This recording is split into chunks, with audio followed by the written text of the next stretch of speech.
stream just on trade setups using some of the my tech stack with TradeIQ and the indicators. So let's get into this stream.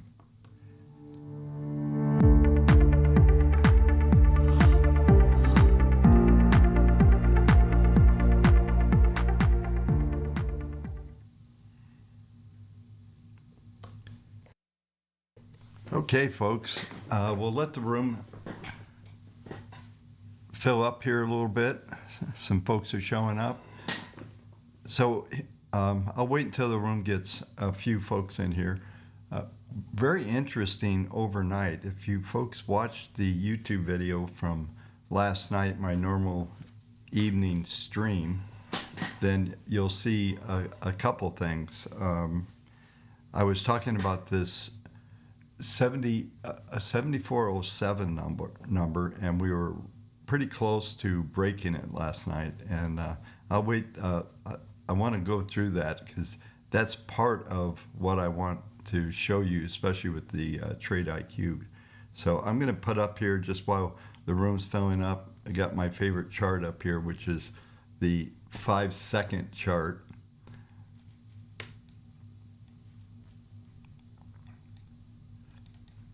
It's fun to watch. I know it seems somewhat short term, but it's fun to watch the algos work and all of that stuff. So yeah, we're getting a few. So I'll say this a few times as we're going. This is really important to make this a successful stream today. Is I want, especially if you have the indicators, you have my TradeIQ.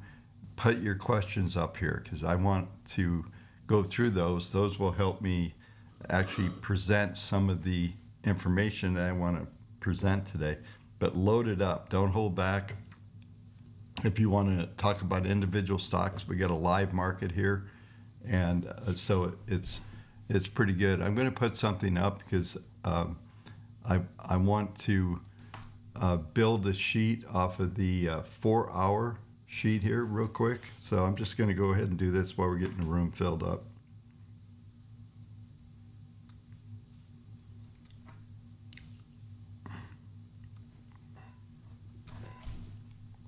And we'll put this info in here, and we'll just get this 4-hour sheet running. This bar just started, I believe. Yeah, so anyway, we'll run this new sheet so we can have some analysis here. But please, I know we only have about 40 people in here right now, so we'll let it get going. My bad, I did not do really good announcements on this stream, other than if you watched the stream last night, and hopefully some of the folks that were on the stream last night will be here to discuss, bring up some of the questions they had last night. So yeah, ask me questions. We're kind of, this is going to be really informal. I just want to interact with you folks. One of my favorite things on this channel is at the end. So if you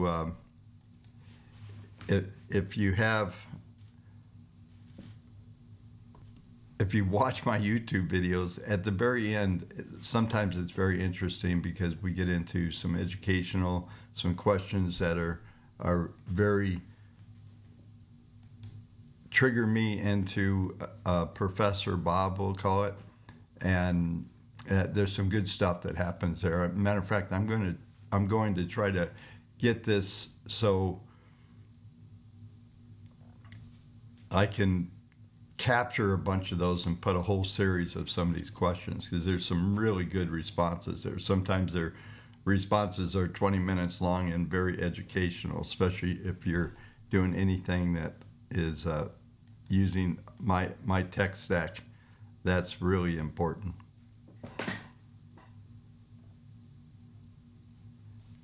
Yeah, so this is what I want. Good questions, just load them up. I'm going to let these load up. I'll pick a few like I do at night and go from there. So I'll put put it back up, the 5-second chart. This is going to be an interesting close. We're seeing a little bit of selling coming in, and this next couple hours, we'll watch and see how this thing sets up, because there's some implications on a big level and some of the things I talked about last night. I know we've rebounded again, but a lot of the rebound is already gone. It's already fading. So hopefully we'll have a fun 2 hours with live markets as well.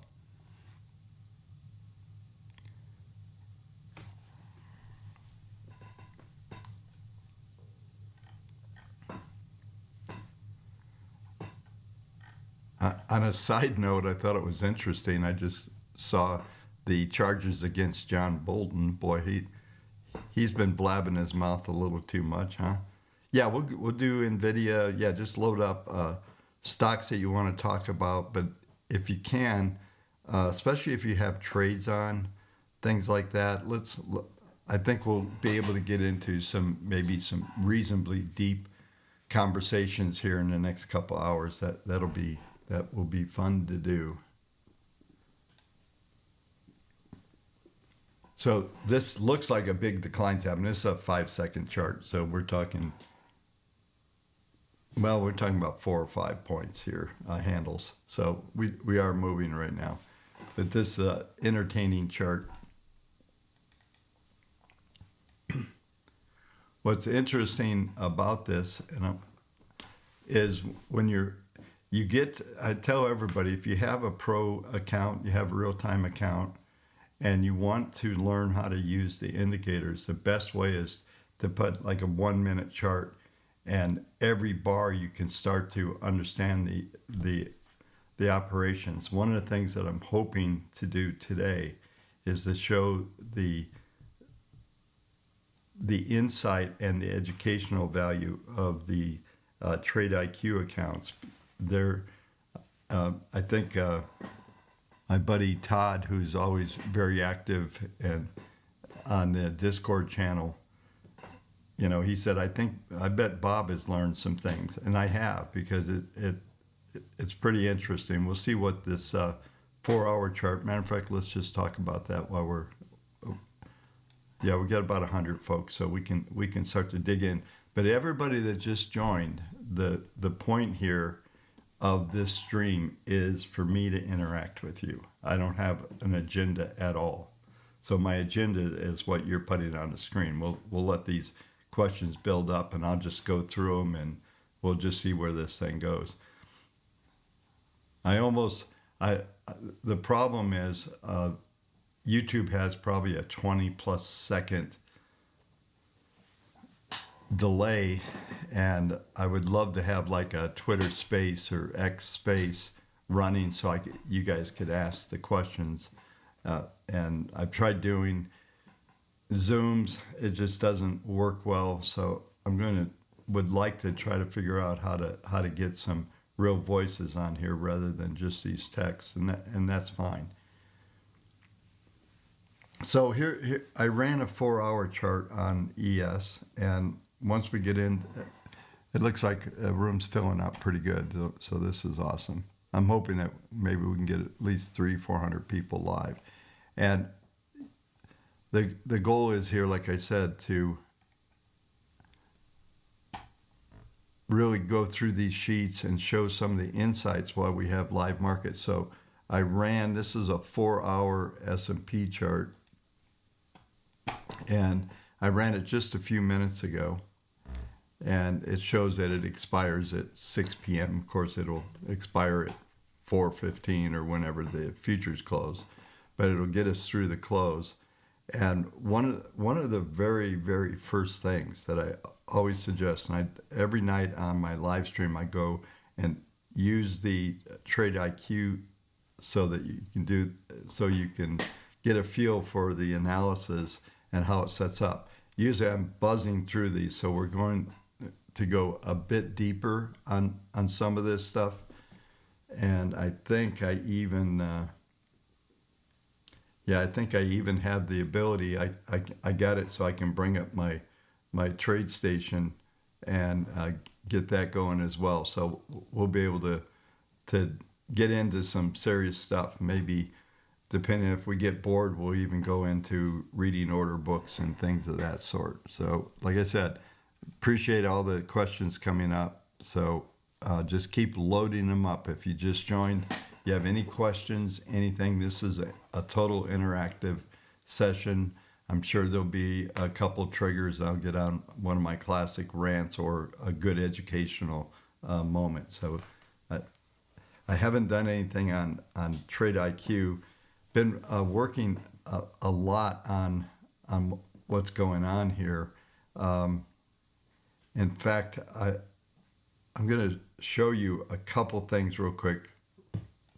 I think the room is stabilizing here, but one of the things that's built up on this top bar here, and there's different things, and this is going to expand substantially in the next couple of weeks, this user homepage.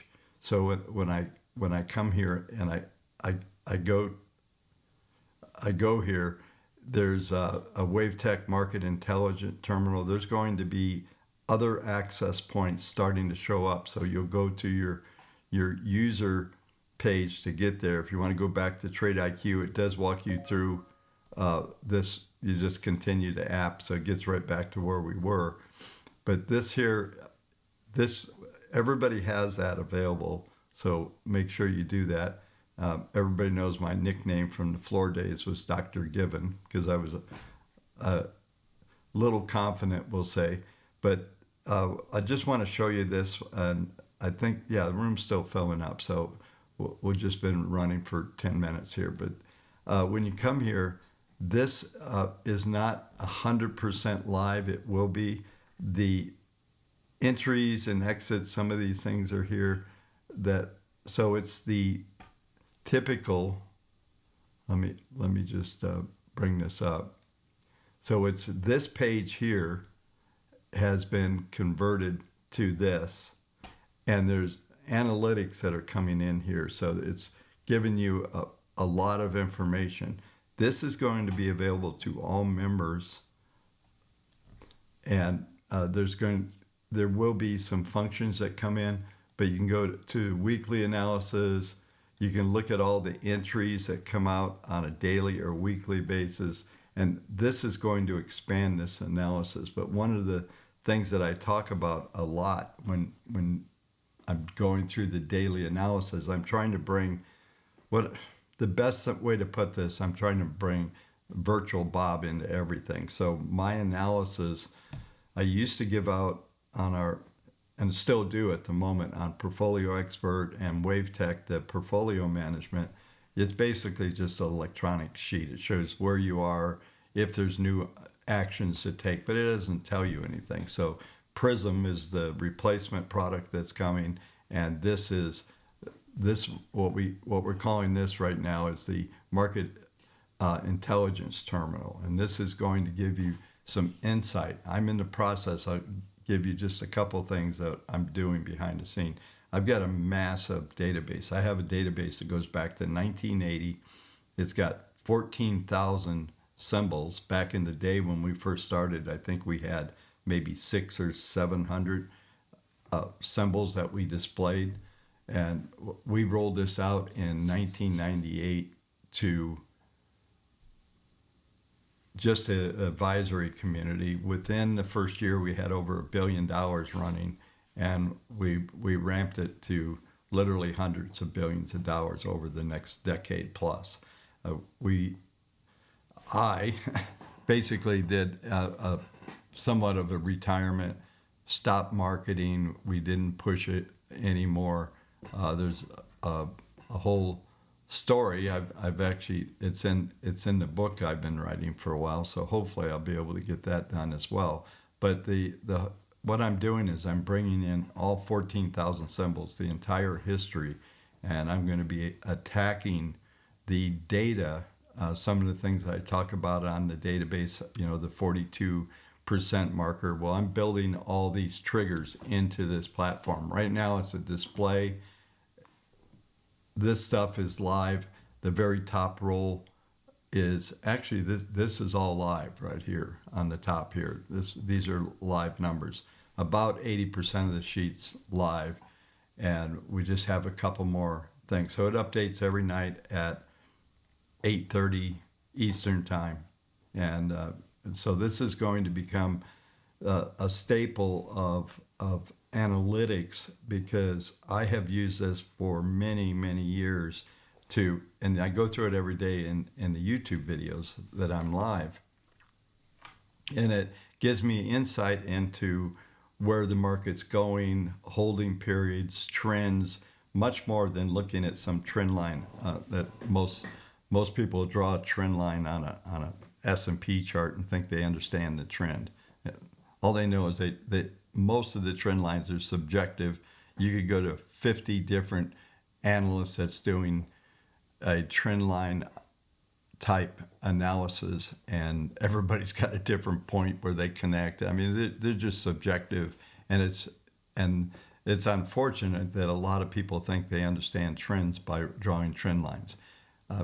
And I do use moving averages like a lot of folks, but as you know, and that's what we go through the TIQ charts here in a few minutes, that's the whole basis of the theory that I talk a lot about. So just setting everything up, I think the room's probably stabilized.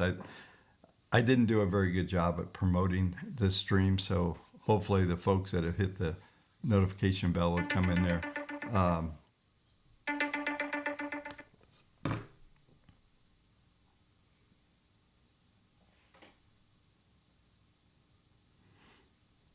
Okay, sorry, I got a text I needed to look at real quick.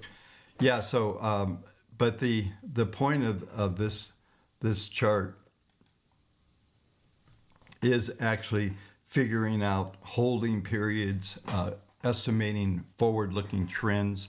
A lot of what I've been able to do because of building probability models and other things, I've been able to come up and get much better about the understanding of where the trend cycles are. I usually kind of eyeball it and throw it out there. I now have some analytics here, and as I'm learning with this new sheet as well, it literally just went live, I think 2 sessions ago partially, and by Monday it will be 100%.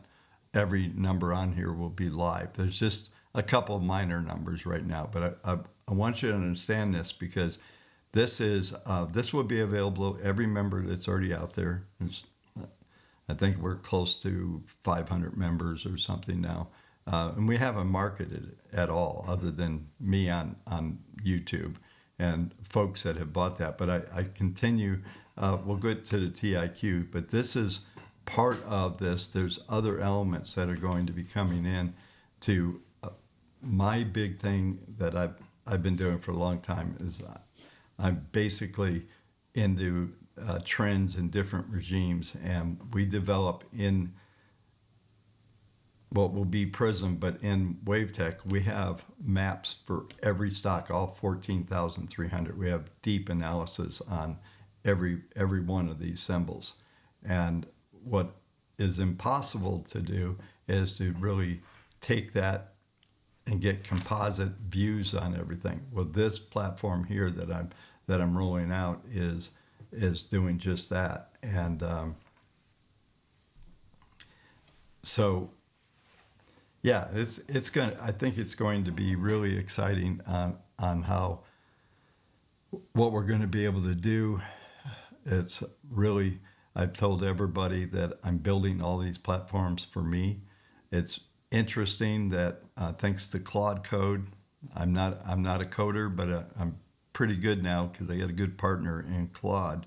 But I also have a lot of skills and a lot of math skills and things that I'm able to really finally embrace, which I haven't been able to do. So it's amazing. I told you, I'll be 74 here in a few weeks. So the brain seems to be working really good.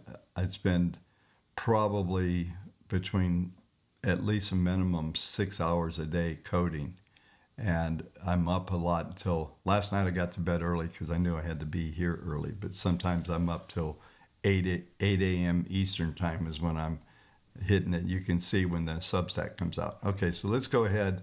But I wanted to introduce you to this, and there's a guide here as well. That's the other thing I'm building, and this is pretty basic at the moment. This will expand, understanding all the metrics. Once I get all the metrics done, then we'll be building out an entire explanation. Some of this stuff, there'll be the formulas will be there. There'll be all of that as well. So just wanted to introduce everybody to that.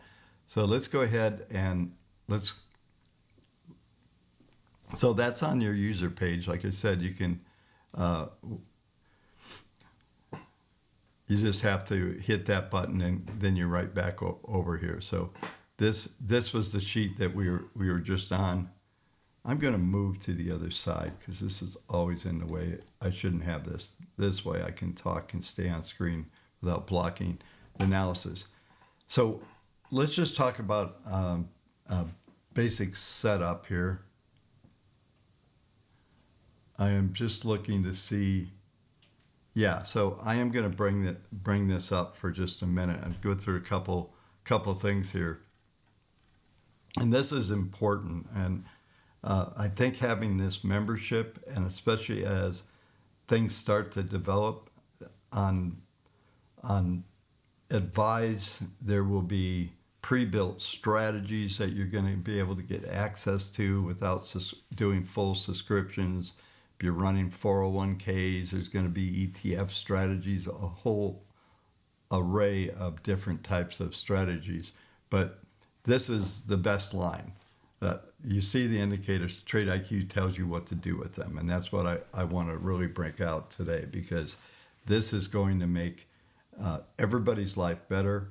I made the comment before that I sort of feel like I threw everybody under the bus to a degree. And by that, I mean, I put out some videos on what the indicators are, but a lot of folks, I think the first offering was in 22, so it's been 4 years. And I've had all kinds of craziness going on in my life over the last couple years. And so I've had the channel up and down and been inconsistent mostly. But we are rolling out this platform in a big way. And I think that it's going to benefit the community substantially from the standpoint of what it's doing. But this is the key, is all the things here, is the reading them well takes years. So what I've always said this is, I can tell you everything I know, but I can't give you my experience. And now through the mechanisms that are able to be built today, and I've got, you can't see my tabs right now, but there's probably 30 Chrome tabs open right now. I've got monster memory on a Mac Studio. So I load up this machine pretty crazy. I've got 3 monitors, 1 vertical and two wide monitors here, and they're loaded up. But I have multiple projects going on right now that are going to benefit as I build out the Advise website. In fact, you're going to see some changes on the delivery. Right now, it's all about TradeIQ. It's going to become this environment. It's really a community that we're going to be offering everything from anybody that needs it, retail, institutional. Everybody's going to end up here eventually. This is a project I've been working on for 7 years. But this is the key. I mean, let's face it.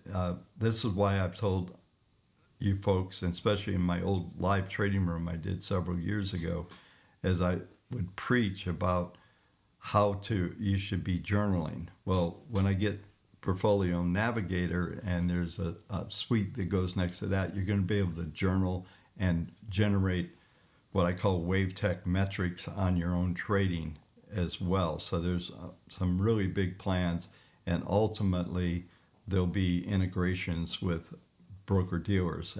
We've had some minor talks about doing that right now, is so that you could link your chart and trade right off of some of these screens. So this is going to be a very serious endeavor, and I'm looking forward to building this out because it's finally building the infrastructure I've wanted for many years. But this is it, you know. So the TradeIQ, you get the angle of attack, you know, how to address these things, and we're going to go through and do this analysis here in just a few minutes. But yeah, so I wish there was a better platform. TradingView is good because it's expansive. There's a lot of people on there, but it's very restrictive on APIs. So I'm working on a couple routines. What I just created when I showed you the WaveTech intelligence dashboard, what I achieved on that is a substantial step towards getting more integration. So my hope is that you don't even have to do the cut and paste.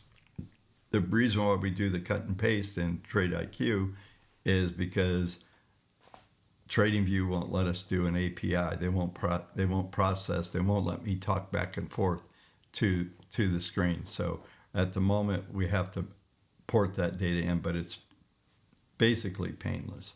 It's not a big deal to do. And I've got a couple things that I'm looking at that hopefully will give the ability that you folks are doing these porting within your own environment. But even then, what they allow you to do on an API is pretty minimal, and that's by design. But for now, it works for the most part with a lot of way that traders are using data is typically.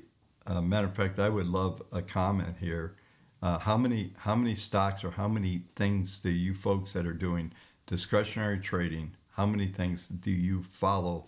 I mean, really follow at a high level. So just give me some numbers, because this is part of what I need to know about this. So, for instance, when Prism is out fully, you can follow the entire S&P 500, every trade each trade as an individual, each stock as an individual signal, and compile them into a portfolio. We do that now, and we've been doing that for decades, since around 2000 is when we started trading every stock and every index. So that will be out there as well. Once I get the database ported in, and I have some functions that are running in Prism, and I've officially launched that, then you'll be able to do some pretty amazing things. That will be a different service level, but like I said, there's going to be pre-built strategies. So yeah, just give me some numbers here on what how many stocks that you trade, or how many stocks do you have in your personal portfolio. Those things would be really handy to know. So if you'd participate and give me some numbers, that'd be amazing. Okay, so I'm not sure.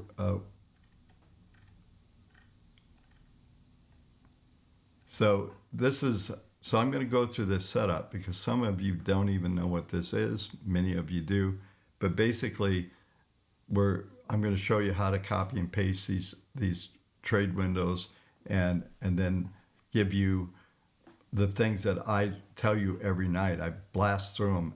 So we're going to go fairly deep. We're 29 minutes in. We got another hour and a half, so we got plenty of time. So bear with me, be patient, and we'll go through that. Yeah, thanks.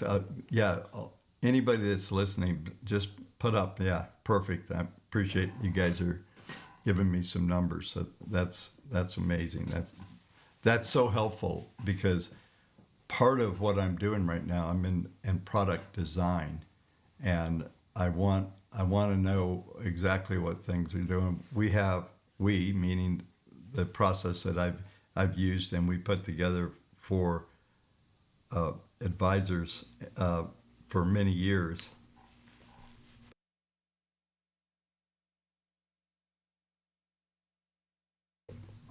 we've done, we typically, on most portfolios, we're usually suggest somewhere between 15 and 25 symbols to get some good diversification, and it's especially even when you're doing the type of portfolios, if you're running individual stocks and things like that. ETFs are ETFs. You know, they're basically just mutual funds. I know they have a different feel, but all they are baskets of stocks. And whenever you try to time and trade baskets of stocks, you can do okay, but you have to have a much bigger view, meaning you want to look at more intermediate type trends and things of that sort. Individual stocks, there's a number of things that you can do to really enhance the returns.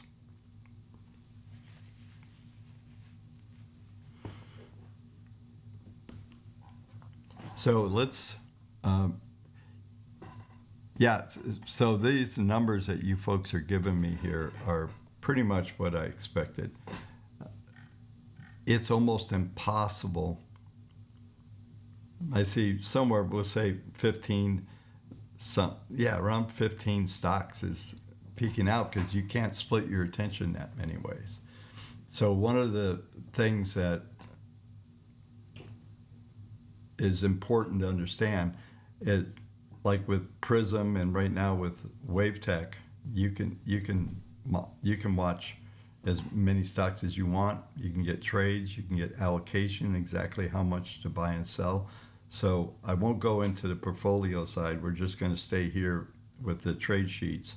But when you're managing portfolios, allocations, how you rebalance trades when you have more ideas than you have money, there's all kinds of aspects of portfolio management. And that becomes even more impossible to do, you and me, even with spreadsheets. It's a bit easier now because you can throw some stuff into chat or Claude or something, and you can at least process. What you don't know is what that process that you're applying, how does it really test? How does it go through time? And is it really doing good things for you, other than it told you what to do today, but you don't know what, if you really can't go back and back test a lot of those ideas. And so when we get to the portfolio management next level on Prism, I'll just be educating you folks on how to use these, so they're not static baskets, and neither are ETFs. I'm trying to remember the name, they changed it. There's a pretty good database where you can get all the constituents. Those of you that were in my old live room, there's something I call ETF hacking, where you go in and get the constituents, and then you manage the constituents and you reblend them. Because if you look at every ETF, the manager makes a big bet at the top, so the top 3 to 5 stocks carry the weight. All the other stuff, it gets down so there's like 1% in them. They're just what I call pie filler. So you have the stack. This is how most people manage portfolios, but they end up being pretty static, and you hang on to things too long. So there's some process when you start getting into portfolio management that happens. But let's just stay with the trade sheets. So this is something I show you every night. I'm just going to go over and do this step right here, where we're going to read the bias, we're going to confirm momentum, the PPM filters, and then we're going to look at the grid levels. So let's go over to the trade shot. So this was just a 4-hour, but doesn't matter. We could run this on a 5-minute chart. The problem is, if you notice here, it says this analysis is for this 4-hour bar. It's not for any trends. It's making analysis of that bar. And I'm going to get into how to expand out the viewpoint so you can start to piece together things. And that is going to be something ultimately that's going to be done. I haven't got it done yet, but soon. Right now, I'm collecting every sheet that everybody is making right now, and we're building an entire database which we're going to be able to do a lot of mining on and start to figure out how to stack sheets together. Then ultimately, you'll be able to do a sequence of sheets. There's a lot of things that right now we're focused in on that 1 day, 1 week analysis, which is great for most swing traders, and for day traders it's perfect, it's fine. But there's going to be a way. This is the beauty of collecting all these sheets now. There's quite a few sheets rendered every day, so we're getting thousands of these sheets built, and we don't even, when we get this, our goal is 12 months from now is to have about hopefully 10,000 plus customers in here, and we'll start putting it out more in the public. But what's going to happen out of this is the big data view is going to come out. We're going to be able to do we're going to find out a lot of things that we don't know today because we've never had this type of analytics. So people running, like I ran a 4-hour, there's folks running hourlies, there's all kinds of stuff. I've seen stuff on Discord that people are doing that are really good techniques from the standpoint of stacking these things together.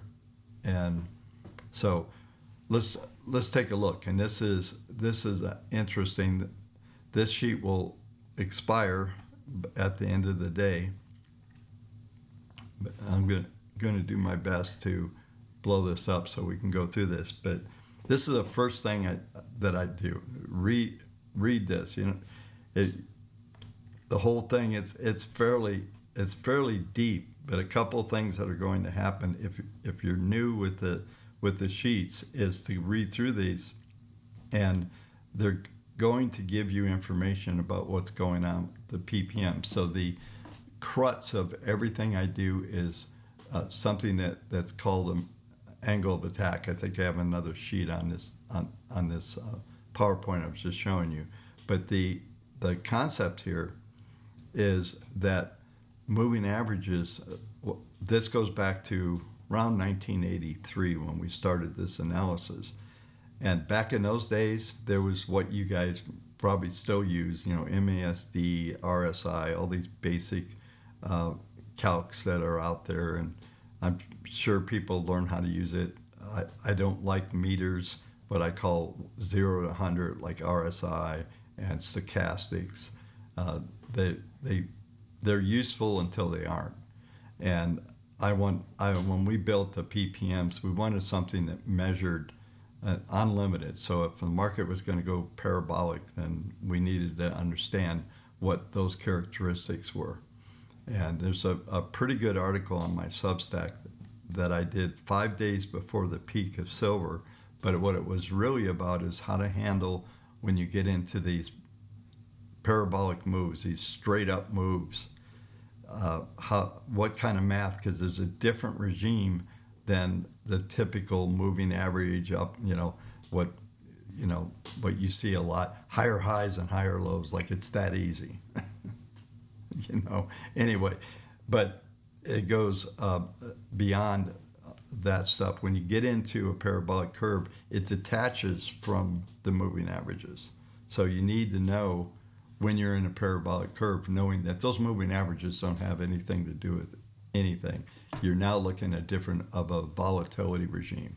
But this sheet is going to identify those environments, and this is why I've joked and called this virtual Bob, because I have this huge markdown. I have a library of everything. I spent probably 2 hours at least this week going through analysis and doing things like what I'm talking about right now, and building the knowledge base of virtually every bar. I still, as you can see, I don't like the information I get from candles.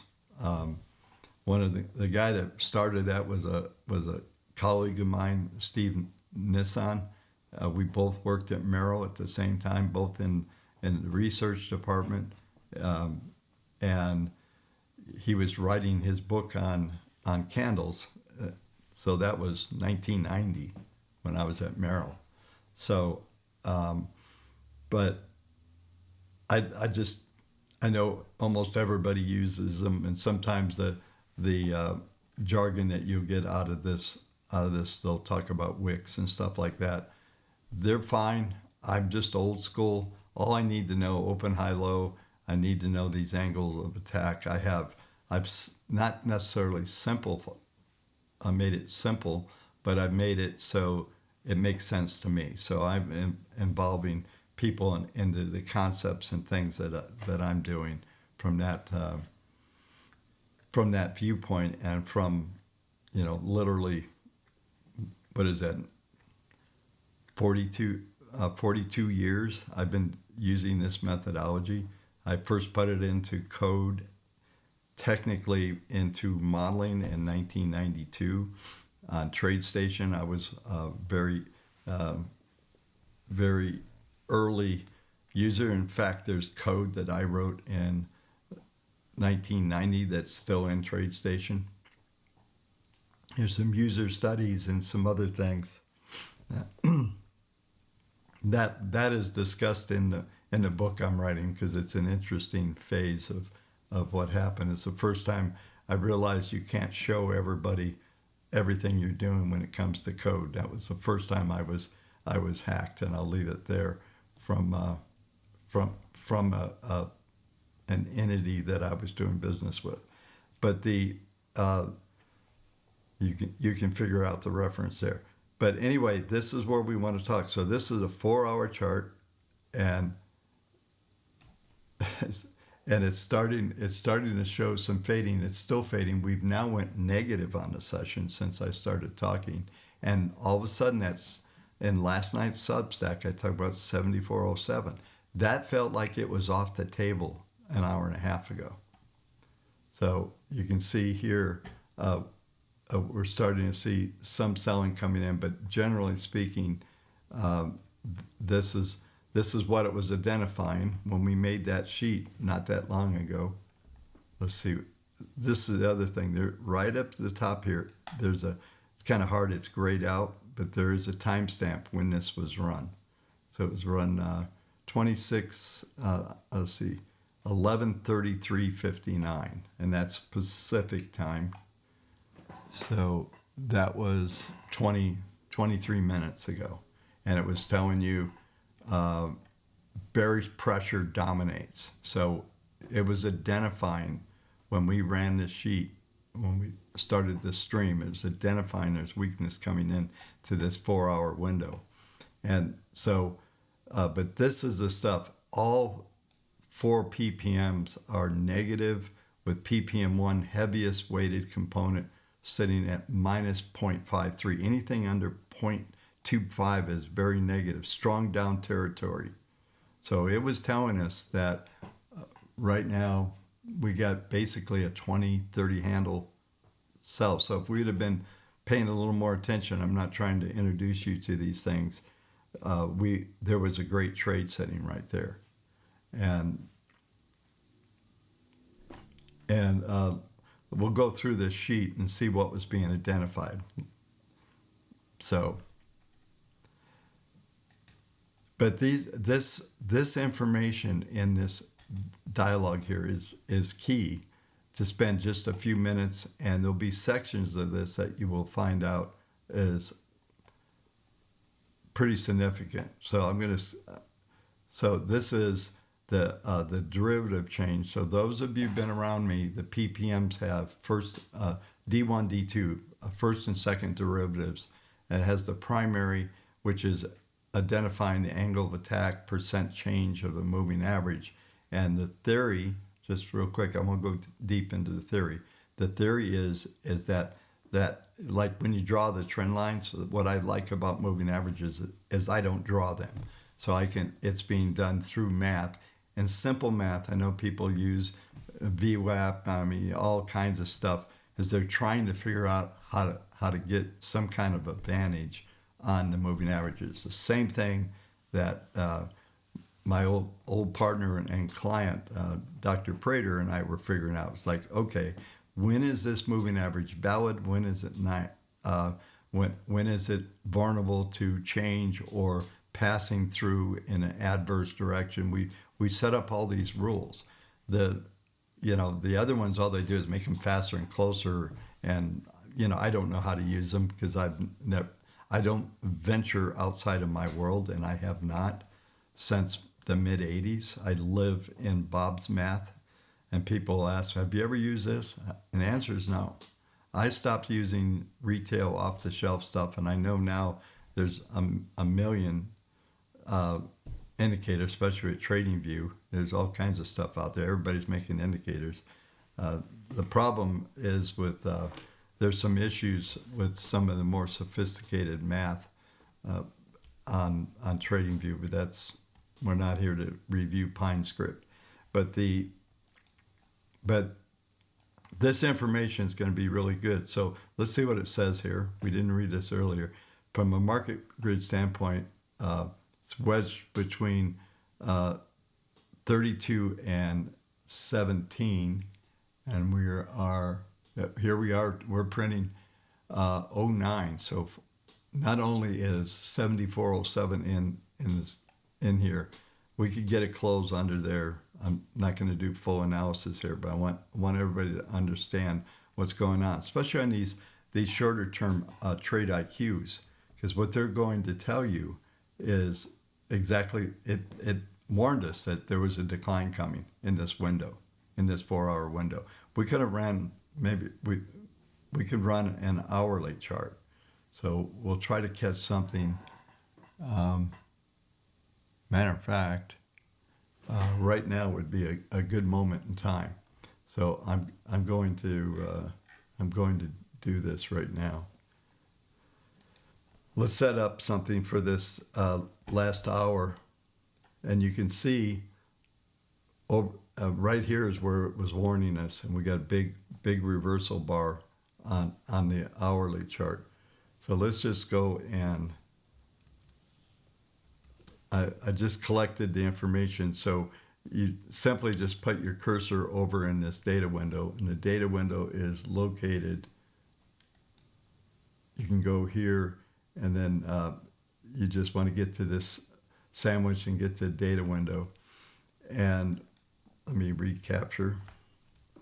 So I just do I'm on a Mac, so Command A or Control A, and then Command C or Control C, and I collect that information. So what we're going to do is we're going to go back to here. We're going to run this sheet. All we have to do is dump that data in here. We click the validate button, and it makes sure that if you don't have the exact data in the window, that it won't run. So this only takes about 40 seconds to run. So let's set up and see what the last hour is looking like. One of the things I want to see is, are we going to bottom down here? It looks like we're going to hover around. Anybody's been around me for a long time.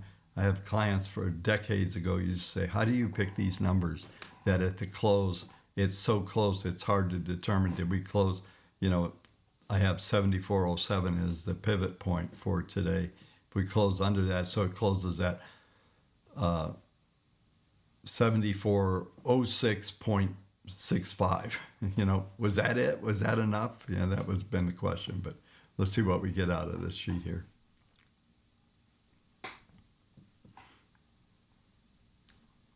It's in its final stage. It's building the analysis. There it goes. So it's all done. It takes about under a minute normally. So here it shows the analysis expires. So let's see what we got cooking here. So first thing, bearish pressure builds. So we're getting more downward pressure. Classic mixed signal setup. So on the hourly, now we're zeroing in on the actual action here. See if we can get some kind of feel. We'll be hanging around for the next hour to watch this hourly chart delivering classic mixed signal. So PPM1 remains constructive at 0.32. I just looked at this thing. It looks to me that it's trying to set up maybe a little bottom here. So it'll be interesting to see how this fills out. But if we come down here, we'll go to the next level. I'm telling you, if we were to study this, I don't want to spend that much time and go through it. But especially on the daily charts, and you're a swing trader, or let's say, and we're going to do a few stocks here in a minute. But you're trying to determine even an exit point for a position you've had on that you've decided you want to move out of, or an entry point. This is why you run one of the daily sheets, and you want to run this right. You need a live market, so literally 1 minute in. As soon as you get a print, you can run these things. But let's look at a couple things here. So PPM 2, 3, and 200 all aligned in a bearish. Right now, PPM 1, the shortest term, that's the closest to the action, is the only one positive. And let me move this over, and you can actually see this on the screen. So this white line here is the 10-hour moving average. You can see it. Not only does it have an upslope, it's kind of hard to see through here, but you can see the red dots. This is the algos that are forecasting the next couple hours. So it's forecasting this bounce right now. It doesn't mean it will happen. We're looking, you can see here, even on the algo on the 10, these dots are all forecasts. The solid line is what the value is right now. So the forecast is to stay positive. So that would tell me it's kind of a pivot area at the moment. We have all these others are negative and suggesting that there's a little bit of a bearish twist. So you can come down here. I'm trying to make sure I have this big enough so you can see this. Down below here, this little box right here is called the primary pattern.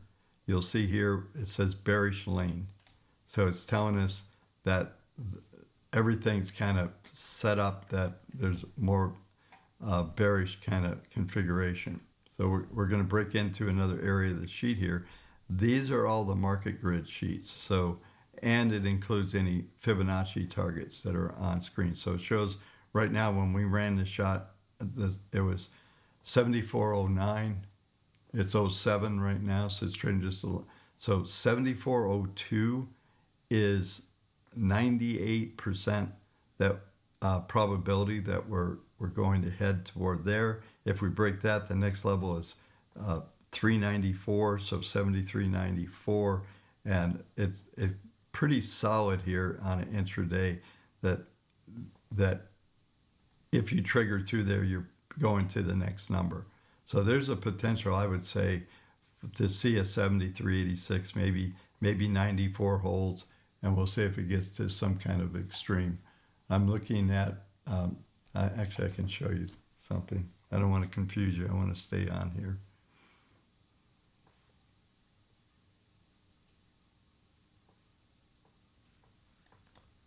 So I'm bringing up my TradeStation, and I'm not showing you this is part of the indicators, but we're actually trying to set up what I call a little diamond bottom. So we're getting some consolidation potential here for a bottom. So we're trading 74.12. You can see on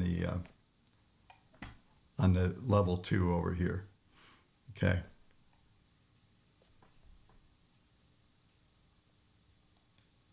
So back to this sheet, but this is giving us a ton of information. In fact, let's take a look, and this is probably this is what I was just telling you without looking at this. So S1, if we break through that number 7402 that I was just identifying, then here's where the next support is. Tells you right there. It's 73.86 is what I was saying. So 94 to 86. That's what I was just telling you. I didn't look at that. It was pretty simple to figure out. And then And then it's going to give you some further comment about this.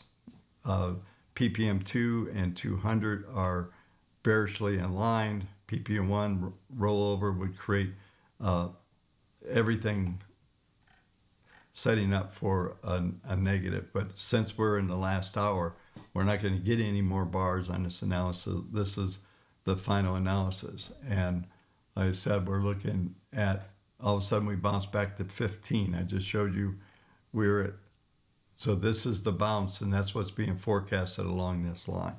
So I don't know that we're going to get the negative hit or not. So I spent a lot of time, but what I'm trying to show you here is not only are these sheets so helpful, if I'm sitting here trading intraday, I don't feel blinded. One of the things that is one of my slogans on the website from a sales viewpoint is stop guessing. There's no reason to guess. And these numbers are pretty solid. You use these things for a few days and you're going to see that. So let's do this, because I think, while 2 hours seems a lot, I talk a lot, there's a lot of details, but you can get the feel for these sheets and what they're capable of doing, and what kind of insight and clarity that they're bringing in to the thought process. And this helps me as well. It's got my knowledge in here. I spent the better part of a year developing the knowledge that's in this. It was in my Substack. I've kind of truncated the Substack a little bit and used some of the insights from here. So just not putting all, there are the support numbers and resistance numbers out there every day. But these sheets, for me, are invaluable, and what we're able to do. And this is the beauty. These are sheets that I've run in the last several days. I can click over here and view everything I built this week and beyond. So let me just talk about one sequence. So those of you, the sequence that I suggest that you do on this is you run a daily sheet every day, and probably even 2 4s or 3 hour. I know somebody that I spent some time with recently said they like to use the 3 hour based on their day. So you can kind of figure out where you are, where your focus points are. If you're doing this, you're pretty much doing this. This is intraday viewpoint. So I'm going to go through some questions, because I know this next hour is just going to burn by, and there's probably we probably could spend 3 hours. All right, so let's go to some questions here, and we'll just see where we end up. All the way up the top.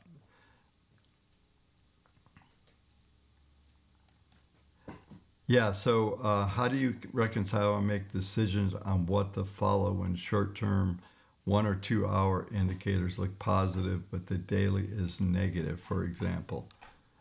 Yeah, so we can do this right here. So we build in this sheet here, we have a 1 hour, a 4 hour, and then down here we have a daily. So yeah, so this one. On the card here, it says valid to end of day. So this one is expiring. And so here was a story from last night. I'm not sure this is going to, I'll try to reconcile this the best I can for you. But it depends on, I guess, the context of what you're looking at. So the reconciled decision, are you trading intraday, or are you looking for an indicator? It sounds like a daily looks negative, for example, but short term, then that's just a contra-trend trade. Like, even if we go, there's a good example here. So let's go back. Let's bring up the 4 hour. So the 4 hour that it expires basically at the end of the session was giving us a negative viewpoint, which was a valid one, and markets, see what we went from 74.39 all the way down to 74.05. So we had a 30 handle bar here. And we knew when we ran it right off the bat that we had a negative connotation coming in. But now we just ran an hourly. So let's go to the hourly we were just looking at. And the hourly, let me get so the page fits. Yeah, there you go. The hourly is giving us a little bit of a bullish tone from that there's probably a recovery in the last hour. So it's going to come down to the point of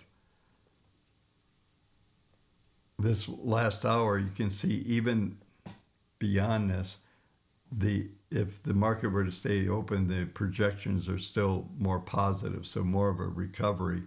And we're back to 19, we're actually getting a bit of a bid here. So when we were looking at that a minute ago, and the analysis was, hey, that PPM1 was positive, looked like even though everything else was negative, that positive was, and you could see the red dot indicator, which would be on your chart. And by the way I have this set up, this is just a Chrome split screen, so you can do you can add it in. I just like it like this. So if I want to see more of a chart, I can slide this over and have more where I can see the chart analysis, or I can balance this all out here. So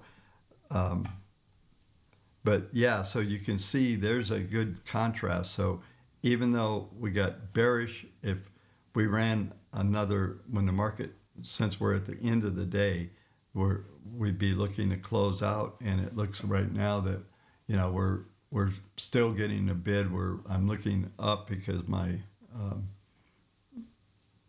trade station is there. I can show it on the screen. I got that fixed, but you know, we're printing right around 20. So pretty decent run off of that hourly. And when we were looking at this thing, it was trading 06, so we just had a 14 handle move, you know. So I was hoping maybe we could do some trading, but we probably need to hang out like for a whole day or many hours to set this up. Mainly what I wanted to achieve today is for you to understand the in-depth of these TradeIQ charts. Going to come over here again just for a second. I want to see, yeah, this is just showing you how to pace run. So this goes to what I was just telling you, and that's what we did, is we looked at the header metrics, all the momentum, everything, the editorial, probability grid analysis, trading forecast. So we did all that, and that's how we came up with this last hour. Looks like a recovery. It wants to follow this 10. You can see even out here, this red dot, this is the 21. So I use 10, 21, and 40-day moving averages, or period moving averages, depending on what chart we're looking at. So the reason why, I won't go through and give you the history of why we chose those averages, but I can tell you WaveTech, original WaveTech, which is still built in, was how to use these moving averages to do Elliott wave. So we had confirmation techniques for wave counts. So the wave counts, don't do wave counts that much anymore. I see the patterns, I'll discuss them, but the ratios and everything that I built into the models are addressing any of those forces that are out there. All right, let's keep going through some stuff here.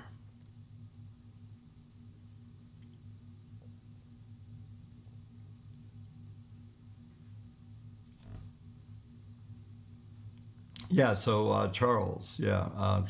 So your graph is showing red bar, green bars. Sometimes the red direction dots show up. That's because the algos are picking up, just like we're seeing right now. You can see the dots, and they're updating as the markets are trading. So these dots are, and we've got forecast, even though we had two red bars, we're not going to get three. At the end of the trading day, we'll get most likely, if we close higher, these orange bars, the market grid will turn up. So those are just, we know that markets just don't go straight down. And when you start to get those contrary bars, that just tells you there's support in which we can see. I was able to identify that when we first looked at it. So I was kind of answering your question without knowing what it was.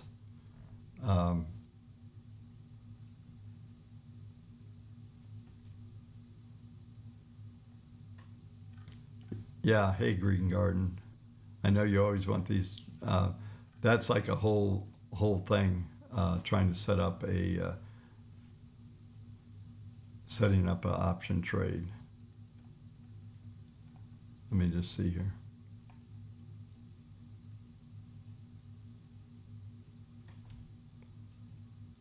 Yeah, so D-Champ, you use the TradeIQ with 5-minute PPM1 trigger. What time frame would you use as a trigger from a weekly? Yeah, so from a weekly, I can bring that up here. This is the, let's do a match real quick.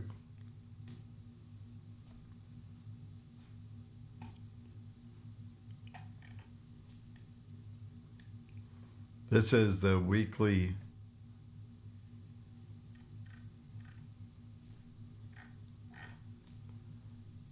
analysis that I ran last night.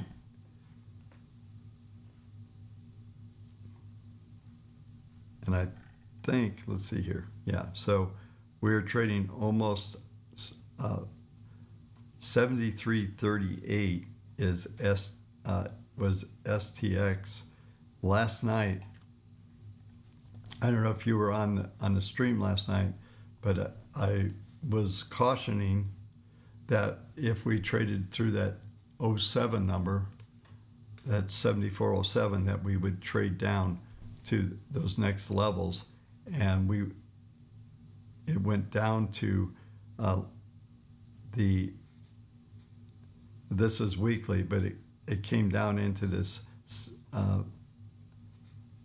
26 level was pretty key, but down here below, it was 394 was the target off last night, and then 73.38. And if we go over to the daily, I don't know if you folks saw it, but it was right after we got offline, this thing just plummeted. And I've been seeing this for years, that often things that I say and those short-term moves, all of a sudden we get it. I don't know who's watching the channel or whatever, but last night you can see right here we get down to 57 low, and we broke through that 07 level, and it just plummeted. It was down almost 1%, and then it completely reversed, and we were almost just about 100 points higher. And it did what it always did, and I talked about that as well, is typically you'll sell off and then you rally into the London Open. Well, London Open happened, it continued to move higher, and then kept that momentum into the next day. I hope I'm coming close to answering your questions.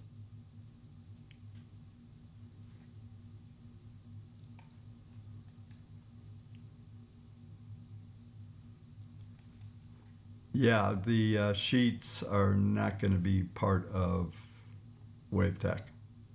Somebody's asking, integrate. There's no integration. Yeah. There may be, yeah, there's not going to be anything there.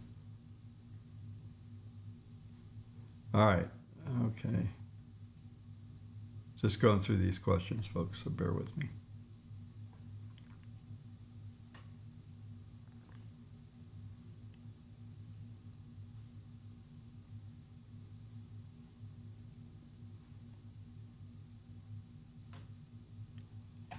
I need, let's see, Ken about never had the gauge that your sheet shows. Not sure if anyone else. I have heard that before. I did hear that before. In fact, if you would do me a great favor and maybe take a screenshot of one of those and send it to, you can send it to the support, but probably best just send it to info@Kendall Report. I would like to see it. I have heard that before, and I don't know why that would be. I don't have an answer, but I sure would like to see that. I'm trying to think. You know what? It might even be better. Okay, I hope you're still around, but you can go in here on these sheets and take and basically highlight. You can see what I'm doing, and just hit copy and just send that copy in an email, not the actual sheet. Send me the sheet so I can see this, what you're saying. You're not getting this right here. So send me that sheet and then copy and paste that data. But I have heard that one other time. Okay, yeah. So Monica, good catch. What's the difference between compass and spectrum on the model overview? So I'm changing in Prism the 1.232. That's been sticking around for 40 years or so. When we built those initial models, I guess 90, 91, there were actually 6 models that were built, and 1.2 and 3.2 are the ones that made. There was 1.3, actually there were most 8 models. So they were just the numbered models, and we just kept calling them that. So I've changed the idea behind the compass and spectrum is let's see, do I still have that? Yeah, that's a really good catch. I'm just trying to bring up where the models are showing. Yeah, so compass is daily, so you have a short-term compass, and spectrum is looking out bigger. That's what I came up with for renaming. I hated the numeric numbers forever, so that was an effort to fix that and ultimately confuse you, which is appropriate. Yeah, so Ted, if you have a 10-minute delay and a 5-second interval, yeah, that's because you don't have the premium or the real time. And you don't need that. You can do a 1 minute, that's fine. Whatever. The point of having that 5-second is just, you can see how the real time, how the moving averages, the algos are operating. You can see the dynamics. So right now we have to, if we have a daily, we get a day, another day, and another day. All of a sudden, the dynamics of how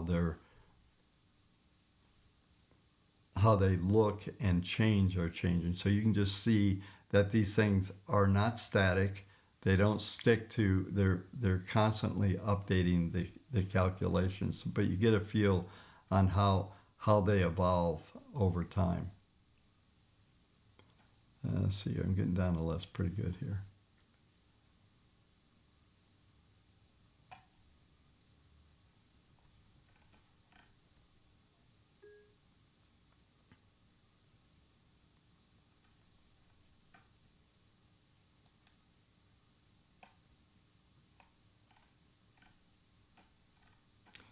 Yeah, somebody's, I promised something and I will do this. So JBH 199, expect the next super cycle. I think we're already in this thing. I don't know how this thing ends that we're in right now. But I do think we're coming into a potential correctional type situation. I'm just looking, we're trading back to 15, so we're getting a little pressure coming in. But going back over here, just get through a few more of these questions.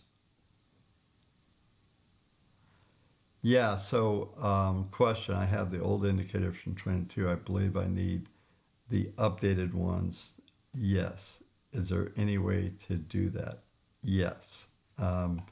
It's kind of a hard code, but if you send me a request by email, I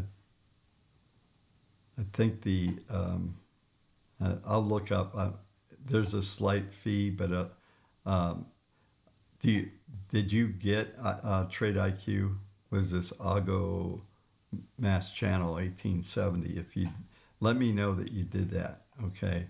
If you have them, because it definitely won't work if you don't have those. That's another element here, folks, that I want to bring up. If it won't work on my machine because they're my indicators, but there's a button. If we go back to the dashboard over here on the far left, there's a button right here, blue button, TradeIQ Chart Setup. If you click on that, it will bring all the indicators up on screen. All you have to do is save that setup that comes up. It'll come up with no name. You save it to your system, and over on TradingView, where I have Bob's basic setup here. You can name it whatever you want, TradeIQ, whatever, and you can just click it and it'll automatically get every indicator. If you're getting errors, missing data, or anything like that, you can get that. Okay, and then, like I said, if the user home page will take you over there, that's going to get more populated. That's also if you want to change or update. There will be ultimately subscription information for Prism, and there'll be different levels for the pre-built strategies. So you can, I think there will be, use them. So I've been operating under the Liberty insurance, buy what you need. So the platform itself, and I tried to make the TradeIQ instances are $1.25. It costs a fair amount to run the Augos. The only thing that will ever change that pricing, as far as I know right now, is if tokens start to get crazy, because that runs off of my API. So if token cost starts to go up, then the sheet cost will start to go up as well. I hope that doesn't happen. I can tell you my goal is I'm going to build my own AI model here, and they just put in this area some fiber, so I'm going to have some crazy bandwidth here in the next couple months, and I'm building a very large language model that will be offline, that won't cost me anything, and I'll be doing that language model on these JSX files and math that I've got in here. So hopefully we'll be able to run that locally. That's the plan. And I might actually stick them on. I have some cloud access, so WaveTech and some other things actually run off the cloud. So as does that new dashboard. That's off a cloud running on a Linux server. So yeah, so hopefully that never changes.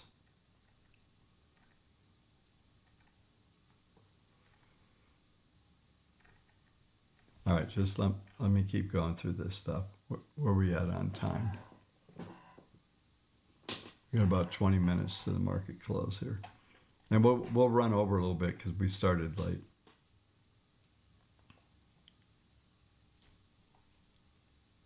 Yeah, what's the best time to run the sheets for day trading?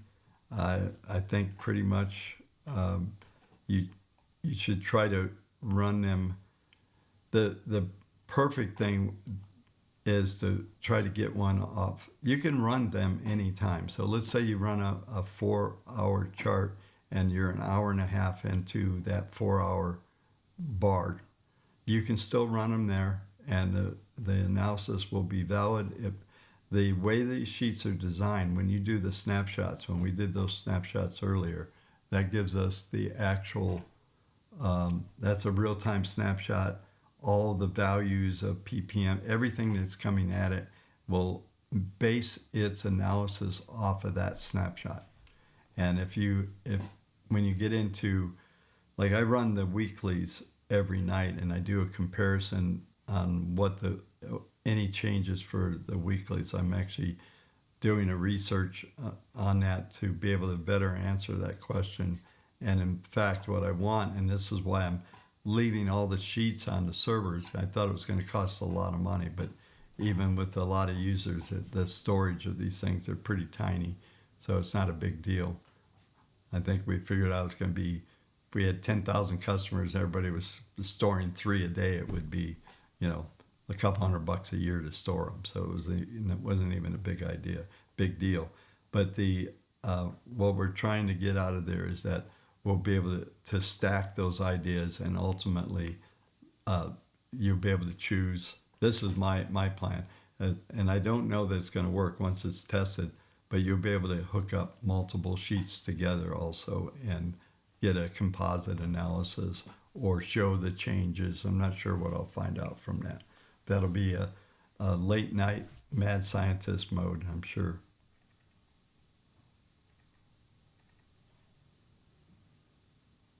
So good question here. Yeah, on the composite MFolks, yes, it is at 40% weighted. But you can get all that's for the composite only. The rest is, everything else is individual.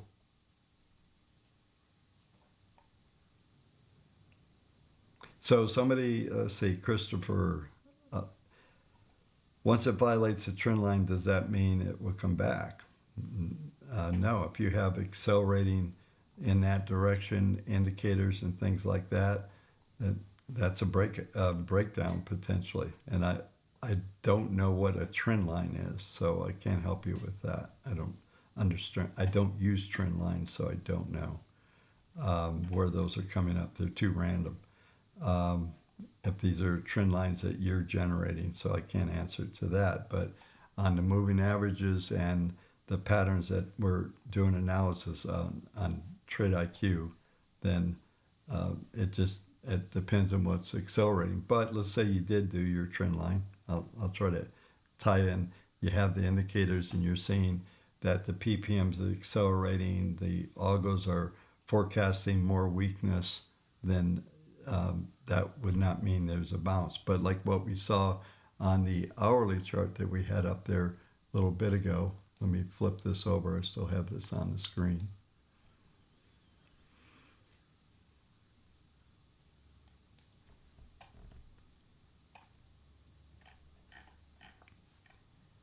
You can see this is what it was telling us, is that I'll zoom in a little bit, that the hourly was going to follow. You can see the red dots are forecasting right along that 10-period moving average. And the 10-period, if you see now, we were at 0.3 something when we first ran that. It's now 0.45, so the probability of staying above that 10-period moving average, which is right now 7402, is that right? Yeah, 7402 is that line. So there's a really high probability you're going to stay above that.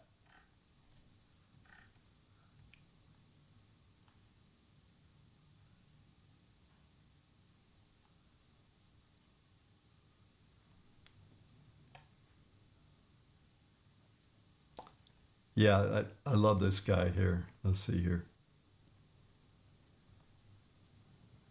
Now it's in recovery. He's laughing. So your system, Bob, has not predicted anything. The system lags. Yeah. Yeah, if you want to measure things day to day, I don't know. This is for you. These are our portfolios that are running right now. Our top text, I could show you these, up 61%. That's lagging. Best market's up 20. We're up 3 times that. The average of these of my top 10, these are IT stocks. They're only up 20 through my BPM select up 33. So yeah, you actually don't know what you're talking about, which is funny. You have no idea what my system does. Whatever you're measuring, you don't know actually anything. So yeah. So yeah, that's why I'm here 40 years later. That's why we've managed 275 billion, because it lags. You're right. Sorry. What was I thinking?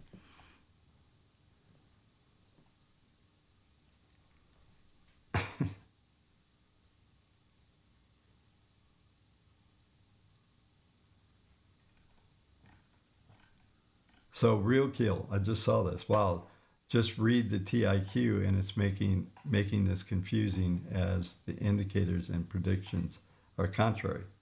Actually, the TIQ is using the indicators and predictions are contrary. I'm not sure. If you're still around, let's see here. Now dropping back after 74.22.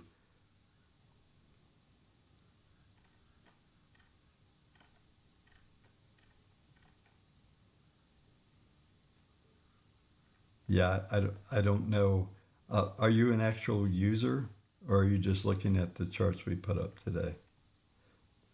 I'm interested, real keel.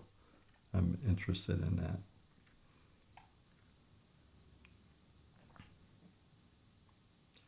No, the indicators are not kept up. There was a second version came out. I think it was, I'm trying to remember, 23 maybe. So here's the problem with TV. If I change any code in any of those indicators and repost them under the same name, everybody that bought them, it will no longer recognize or update. It changes everything, and we have to redistribute thousands of indicators. So, yeah. So we had to kind of rename some things. Yeah. So what? This is a good one. What do these probabilities percentage next to fib lines mean? Probability of those lines being hit, and if they're hit, if they're penetrated through, then you go to the next line, but they usually will hold under there quite a bit. Yeah, so Andy Y, can you explain D1, D2, first and second derivative of the primary line? So it's basically, it can be a moving average of a moving average is a derivative. So there's 2 different calculations there that are, what they're doing is trying to give us signals, and when that top line, which is the primary, we'll call it the primary momentum line, up or down, and what that percentage is when you cross a D1, it usually means that moving average value is going to be tested. Crosses D2, that brings a high probability that the market will decline below it.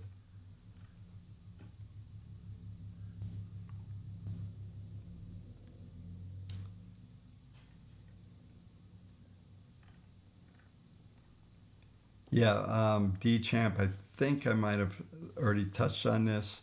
What's the time frame triggered for above or below 0 on a weekly equivalent? It's not above or below 0. That means nothing, actually.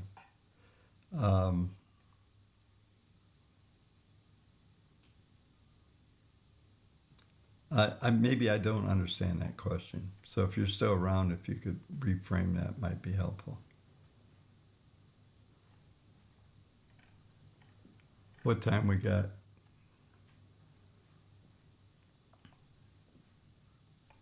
Yeah, market's trading 23 now. So that hourly reversal was a good one. Yeah, I see.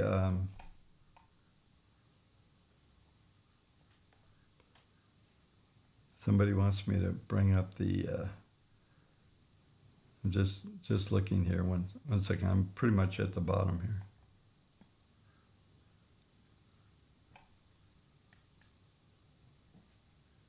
Yeah, you'd have to have WaveTech. Somebody said, with the top portfolios, do we have access to trades and tickers used within? Not at the moment. Prism will be out there. There will be some pre-built stuff that you'll be able to get your hands on. That's coming soon.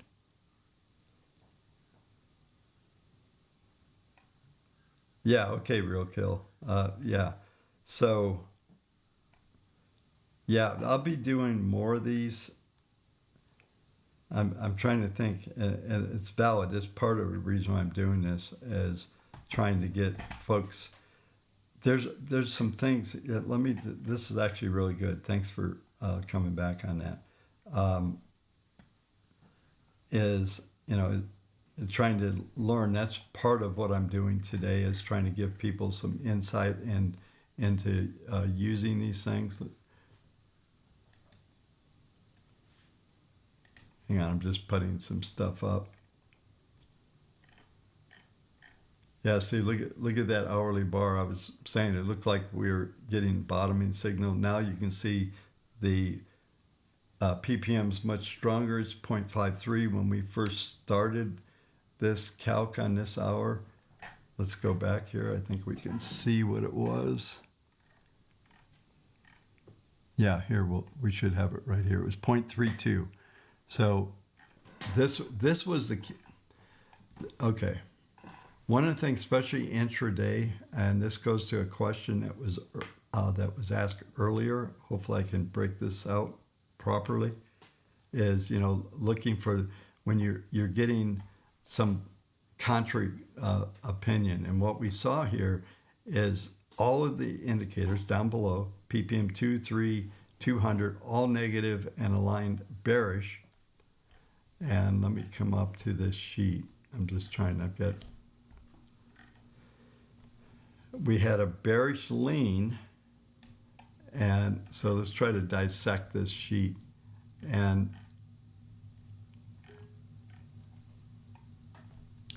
we had a bearish lean here, but this classic mixed signal, bearish or closer inspection PPM remains lone reading, and we were trading right on that 10-period moving average with a 0.32. So inside embedded, and the reason why it brought that commentary up is the rule is anything greater than 0.25 is basically a trend, but something else exists there, that there's only a 40% probability that the market will be able to close below the value of that 10-period moving average.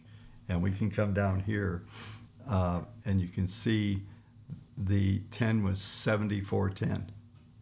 So that the probabilities was 40% that we'd close under 74.10. We're currently 74.30. They're pushing the market up as we're getting closer to the close here. So this is what I'm going to tell you, and especially intraday and how I interpreted that and how the sheet was interpreting that was kind of the one thing that was still positive. And if you that's why I said technically in an uptrend above, see it, actually that's funny, it's right here, next line. It says technically uptrend territory above 0.25 threshold, but its derivative structure tells a more calculus story. D1 at 0.72 positive, already slipping below its raw value.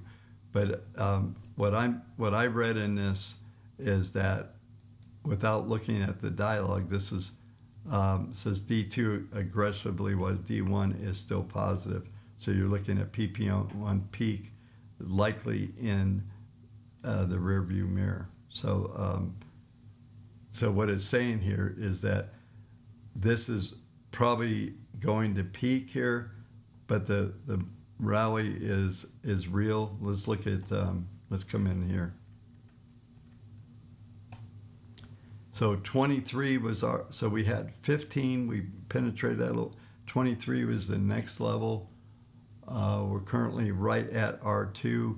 R3 on this bar is still got, the reason why these are all high, it means that volatility says that we could trade as high as 51 in this hourly bar. That's why these probabilities are so high, is that what it's telling you is that this entire range is probable right now. So there's no, sometimes what you'll see is 98, and then this one drops to 60, this one's 30.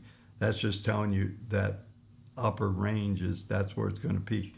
This one is giving us a broad range of all the way down to 86 to, we'll say 31, maybe 38. And we're trading 20 right now. So we backed off a little bit off of the peak just a minute ago. Let's see what the range is here. 31. So 31.75. 31.16 was the R3 target when we were looking at that. So we're trading within the market grid, within these lines here. And we had the red dots forecasting up. We had the 10 forecasting, and we even see the 21 is trying to turn back up. So if you're probably looking at a potential move back up to the 200, and this is an hourly chart, so 200 hours. So there's positive structure. We've got a base here that is built. It won't be until Sunday night that these numbers will come into play. And we'll see how, depending on how we open on Sunday night is the next time we'll get any recalculation of this data. So what I was saying is you still get that positive, and 10 was the number, 74.10 was the number. And so now we'll see, like I said, we just got a really, really big bar on the 1 minute chart here. I can show this to you. You see we just got a big bar. What time is it? Okay. Oh boy, I wish I'd have thought of this. See this big bar? There was a guy that used to be on he always called it the 10-minute manipulated bar. And we got this big bar. We got what I call washout and a big spike. So it looks like a little bit of bias maybe coming into the close here in the next 10 minutes. We'll see how it goes. We're trading down to 20 there.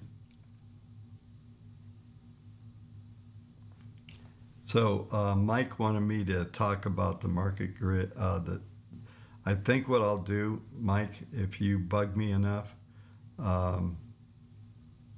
we'll do another one of these, and we'll talk about trading. This is kind of an erratic moment in time, but you can see how the order book's bouncing around right now, but we're coming into the close on a Friday, so it's going to be a bit distorted.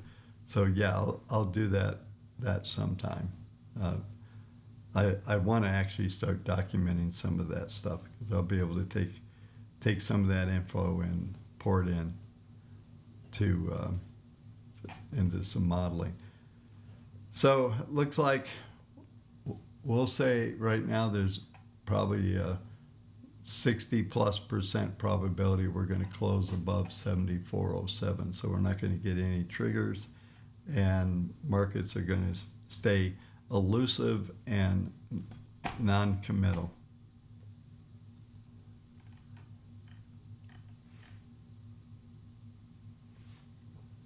Yeah, so I'll do some things coming in.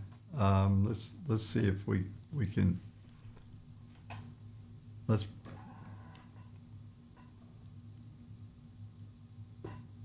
Yeah, it's all. Yeah, so Todd's saying MOC orders, what they are the order desk and all the ETFs, and everybody's got imbalance on orders, so they square them up. I always mention Art Cashin, old guy that was on CNBC forever, he would always come up and give the imbalance numbers at 10 minutes still, right? And what the desks do, and I've worked on a delta neutral fund, and we would do our best to neutralize everything. So we'd look at what kind of imbalances, and way our fund worked, we were a floor trading fund.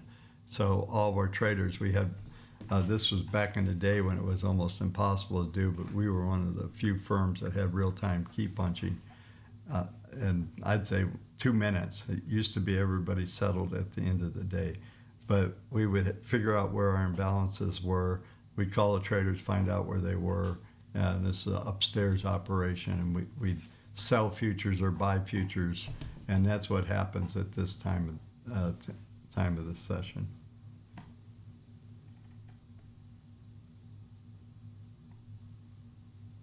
Yeah, and there's big report quarterly, there's monthly, all of that stuff happens, and it's real. Well, Todd, that's pretty funny. So John Bollinger was, I worked with a software company back in the late, when was that? Not late, 1991-ish.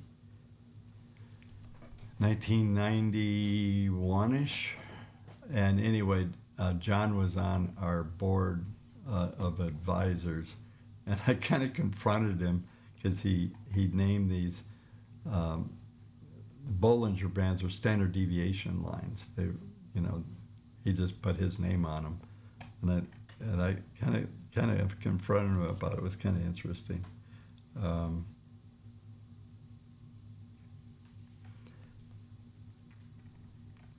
Yeah, MarketGrid's very straightforward.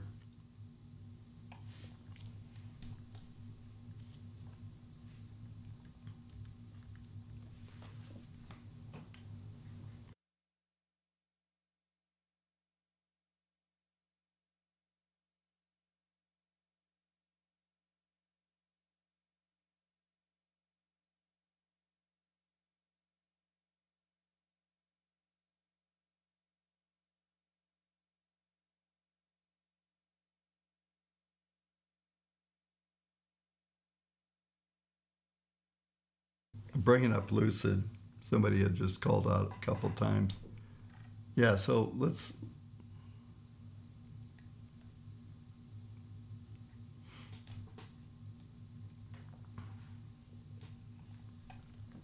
So I just wanted to look at the spectrum here. This is the weekly chart, so we're up at the top end.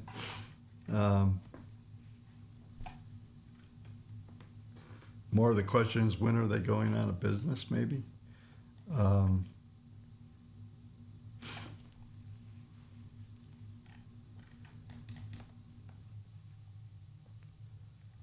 I'm just trying to see if there's, obviously, maybe there's some news or something. That's why it's popping today. What's interesting about this is we've got inverted V tops everywhere, so I'm just trying to get this thing to scale out. It's not going to do any good. So we're sitting here right on the 40, what did I put up here? 40-day. Yeah. All the algos are unimpressed. Look like, I mean, this is the death spiral. Let me look at,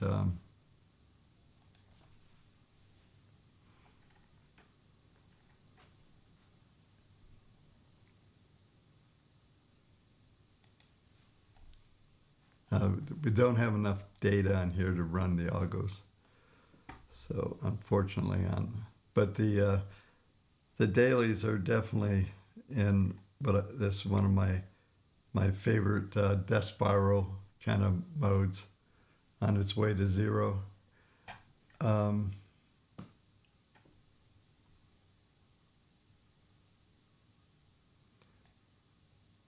there's some Fibonacci targets here, looking at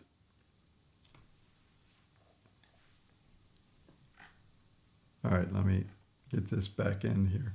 But yeah, you can see the algos are unimpressed. This is down to $3.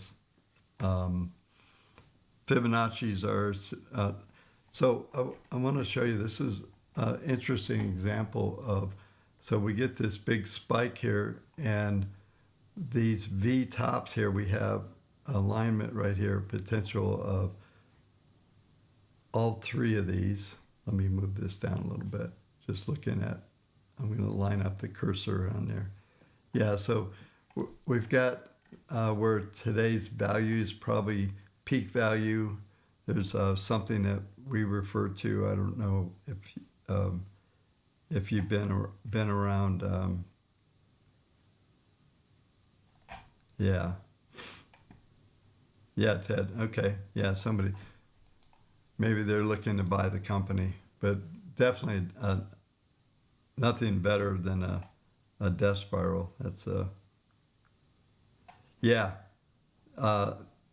We get to see the demise, I think, of Mr. Sailor. What is that? Yeah, MSTR. We'll play and have some fun here.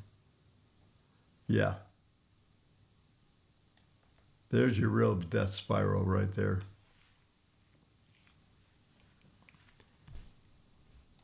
Especially if my analysis that I did last night is anywhere close to being right, which is Bitcoin 40,000, 30,000. But that's definitely a death spiral. Where we at here? Yeah, we just closed. Let's come over.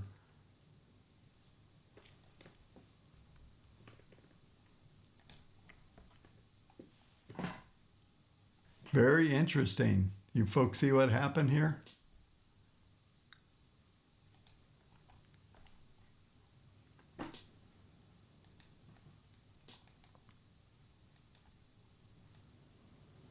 Look what happened on the close. They dumped it. 04, 02.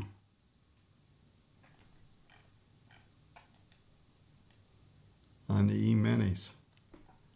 So we look at, so it held until it didn't, right?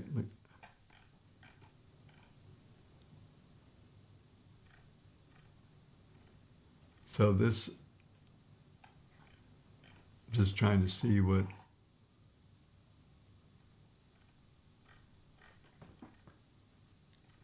that's interesting. It spiked down on the close, so they dumped them on the close down to,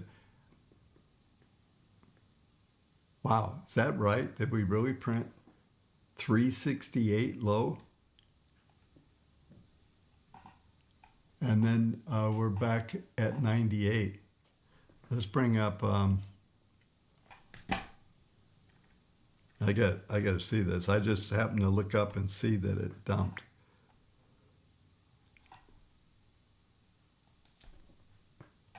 Yeah, look at this is the 5 second.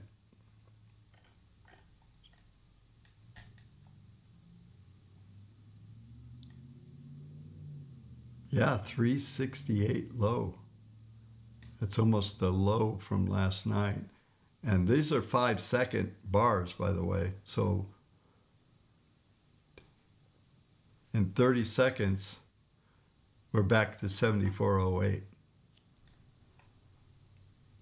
Now they're trying to stabilize a little bit here. Very, very interesting.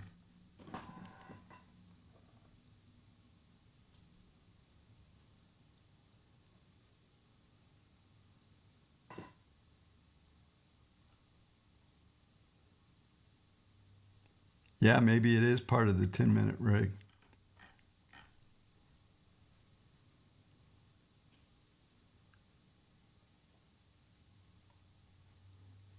Oh, good call, Todd.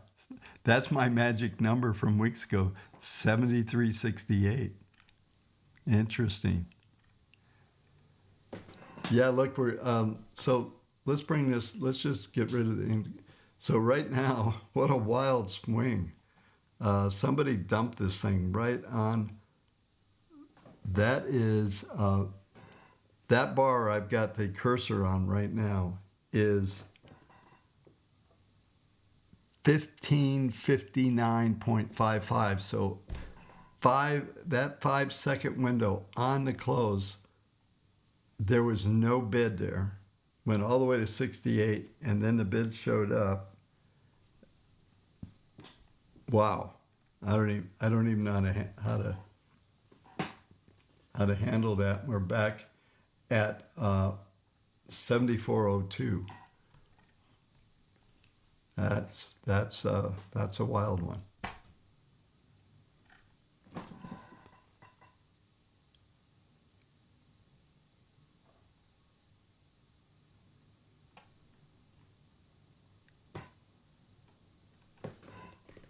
Yeah, so I'm going to go back. We'll watch this. I'll leave this on screen here. So yeah, I see DChamp has an interesting question. Where to go?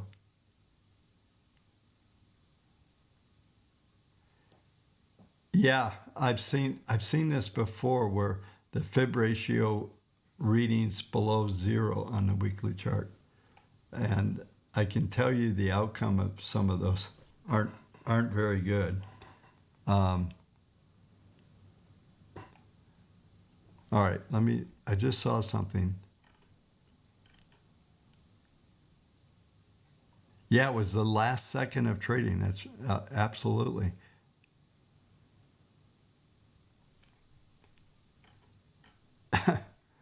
Yeah, that's nuts.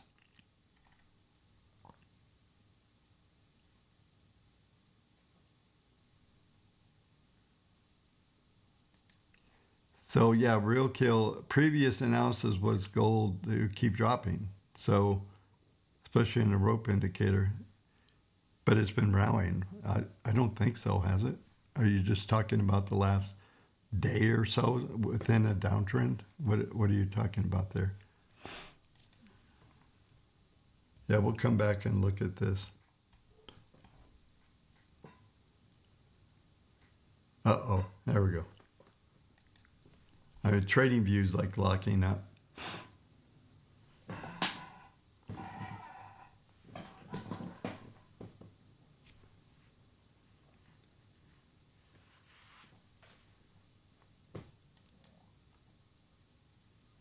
Anybody else having issues with TradingView?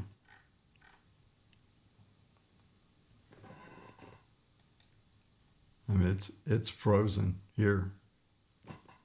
I don't know if I get so many tabs open. I usually get things closed out.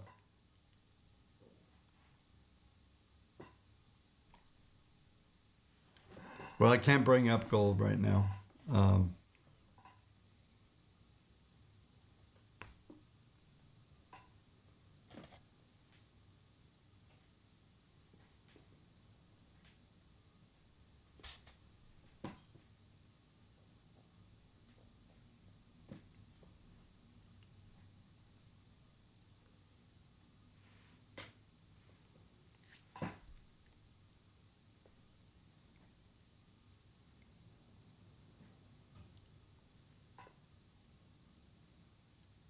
Yeah, I'm frozen here.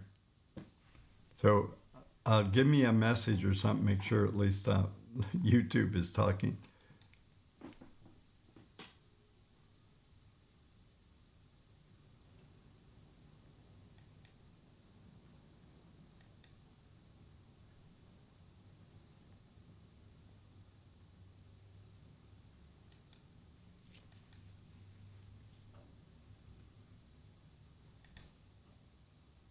Yeah.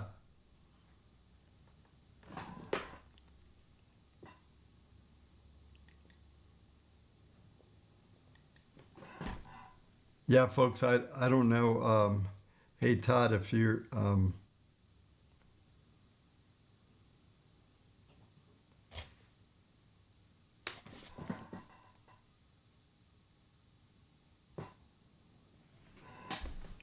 Yeah, I'm trying to figure out if I blew up the memory on this computer. I'm trying to close some things down. Are you guys seeing? I'm totally unresponsive all of a sudden.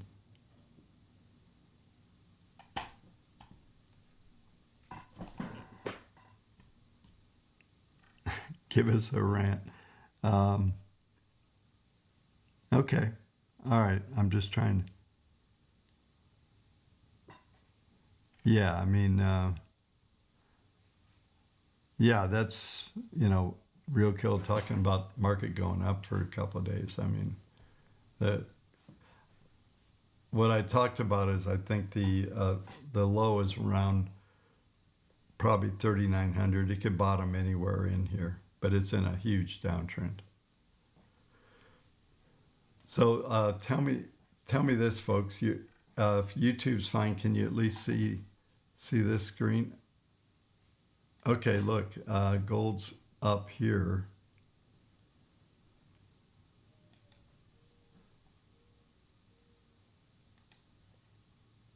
Yeah, I don't know what's going on, but everything's frozen here. I've had this before happen with TradingView, as you know.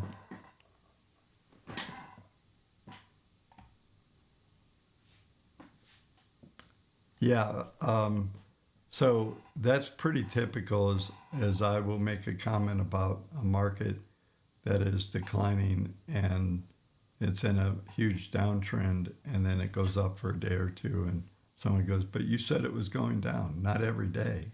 It's in a downtrend. So, yeah. Give us a rant. Yeah, I could try this, but I'm telling you, I've seen this happen to me before. I'm just, yeah. It may be me because I have several projects going on. There's tabs I do not want to close. So let's just come over here. You guys are seeing me. Anyway, I think we had a pretty good session. I appreciate everybody coming. If you have, it looks like we're working. I am going to attempt to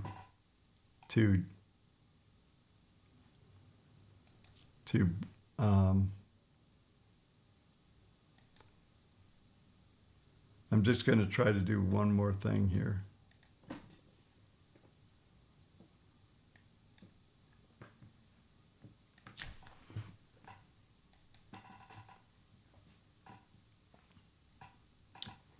We'll see if it works. Chrome had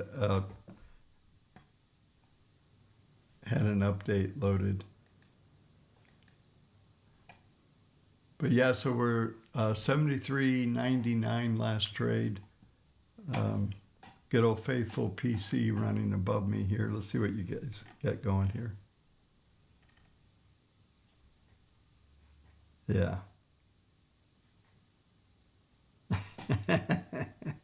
That's funny, Floyd.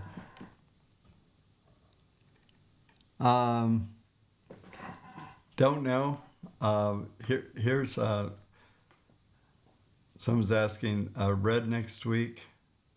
Yeah. So I'm sure it's something here.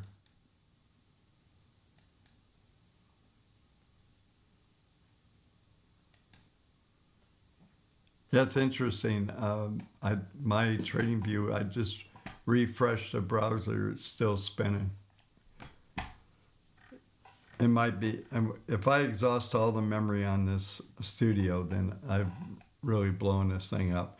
Anyway, we'll just chat here and we'll call it quits.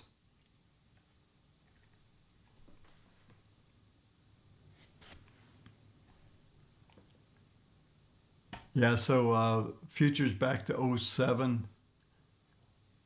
We'll see how they go out on their final print. That was a wild close, though, for sure.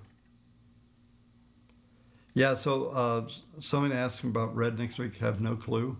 The way that once we get an uptick, we get open on Sunday night, I run the analytics. What I do every week is once the market closes on Friday, I detach and I don't look at it until the reopen on Sunday night. No reason to look at it. Enjoy your weekend. Don't clutter it up with thoughts about the market. So I do my best to even, I don't get to detach during the week because I'm writing newsletters, I'm doing the live stream after the close, and we're watching the aftermarkets. But on the weekend, turn off the screen and let it go. Yeah, I'm suspecting this is something with Chrome because everything is kind of compromised on this tab. So I'll reboot. I usually tend to reboot.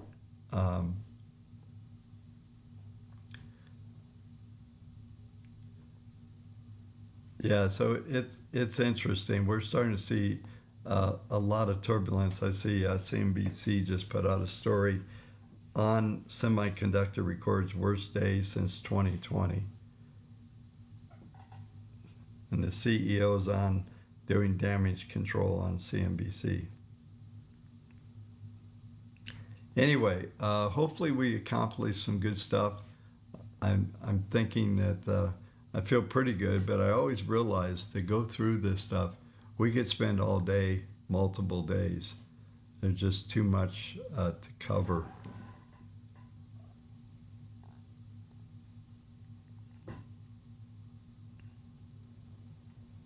Yeah, I'm sure it's a browser issue local here.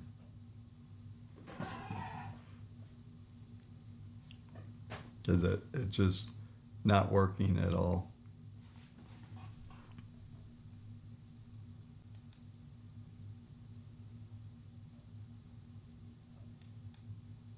Yeah, nothing.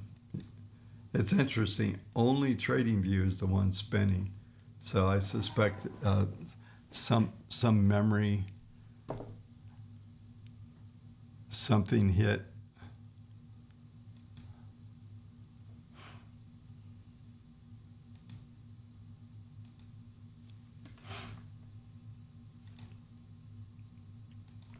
Bear with me.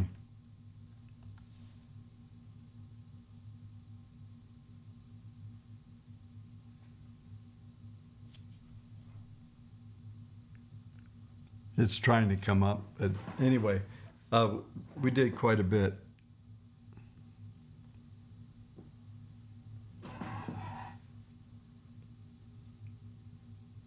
Any last burning desire questions here?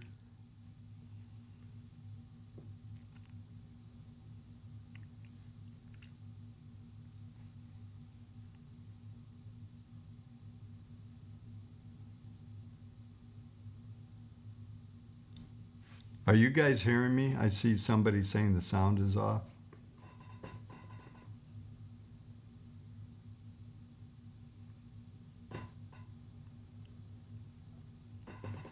Can you guys hear me?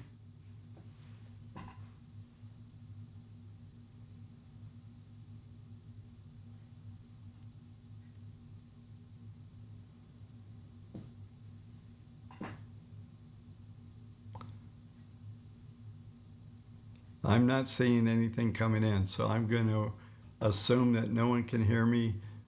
Thank everybody for coming, and I will talk to you very soon.